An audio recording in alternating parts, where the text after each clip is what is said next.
Okay, we've just got to the lunch break on day 12 of the Undercover Policing Inquiry. We've been listening to the live evidence of Lewis, who was a anti-fascist activist. There's a lot of restriction orders in place, so there's a lot of things we can't say about him. And the hearing today hasn't been broadcast live or with a 10-minute delay, unlike most of the other hearings. We can't see him. There's lots of extra restriction orders in place. I'm joined by Eveline Lubbers of the Undercover Research Group. What have you made of what we've heard from Lewis today? Well, I think he's a very convincing witness. Oh, yeah. He comes across as very sort of clear and honest. He's still behind, like sort of has not lost his, what do you say, his, how do I say? So he still explains very well why he thought it was necessary to combat fascists, to try and keep the BNP from selling newspapers at Brick Lane, which was like an ongoing demonstration every weekend. And there was a lot of focus on whether the reporting of HN43 Peter Francis was accurate or not. And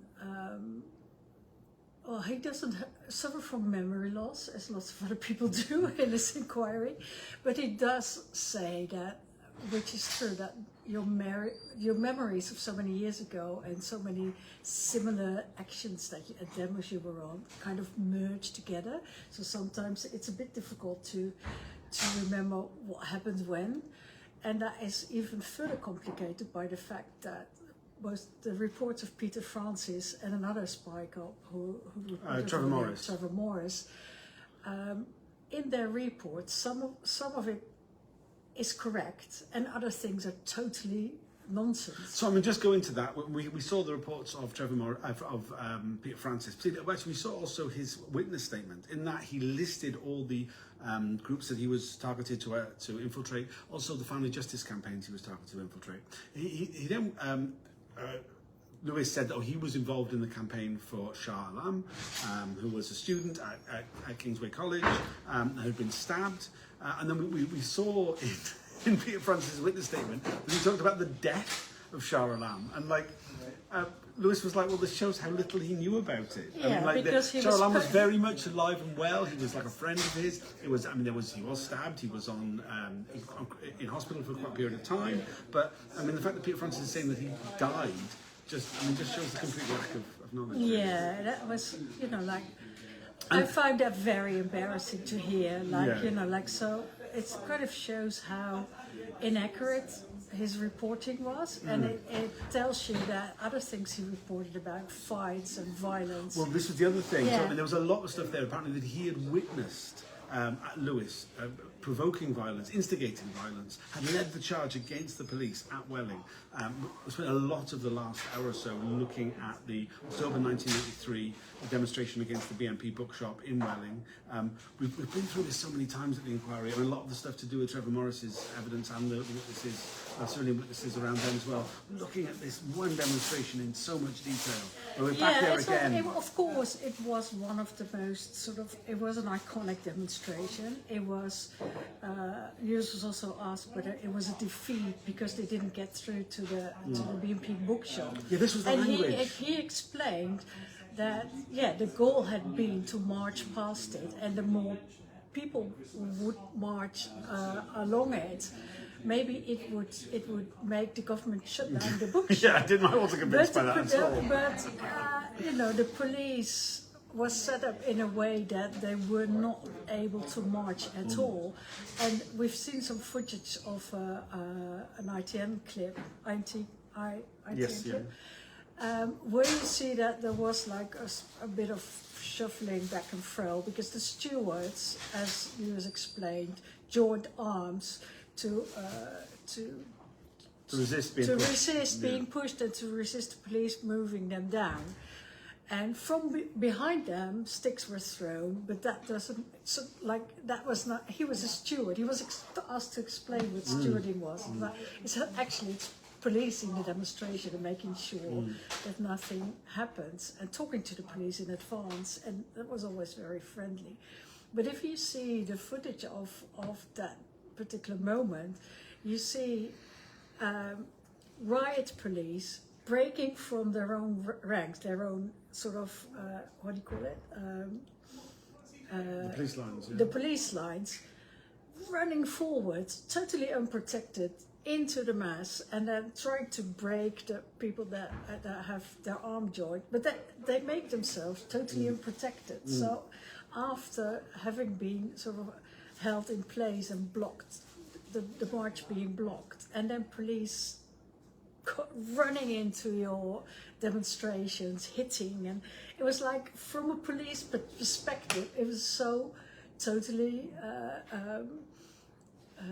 my words fail me a bit. It was irresponsible, bringing themselves into danger. I mean, just going back to the reports, I mean, like it seemed very clear from what Trevor Morris and Peter Francis were reporting on Lewis, was the idea that somehow, far from being like a fairly middle of the road, like socialist organizer who was organizing very public demonstrations, in public meetings, telegraphing everything that this group was going to do, taking part in stewarding, liaising with the police in a fulsome manner. But he was in fact a small militant anti-fascist who was engaged in street fighting. It was just so like not credible, and also just seemed to suggest such a really lazy level of police intelligence. And they were just, we heard about the protest in Brick Lane, where they literally, he had his phone number on the posters because he was organising a public demonstration, and like they were like, oh yeah, he was the guy who must have been in charge of leading the fight, the rushing of the BNP paper sellers, which was outside of the demonstration, because he organised it, so it must be him. It's really lazy, and also undermines the whole sort of like the idea that there's any intelligence behind these reports. Is that the REL, the party he was in, was like, had 10 to 20 active members, or 10 active members, and then 20 and his anti-fascist organization at his college, they were happy when 50 people would come to a demo. He said they'd be happy if it was 20. Yeah. They would celebrate if it was 20. It kind of tells you, like, what are these Spycops looking for? There's Revolutionary International League. Okay, it has the word revolution in it, but that's all. They were reading Marx most of the time, and it's like, what were they doing? And they have to sort of kind of big up the actions of the group to justify their own operation. It's also very direct lies.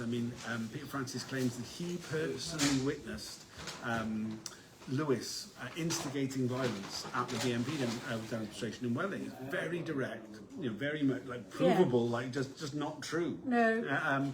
We did see some ITN footage, as you say. It didn't. We couldn't see Lewis in it. We did see Lois Austin, who was in the last of the videos, at the front of the march with a megaphone, talking, as taking part. Any other thoughts about what we heard this morning?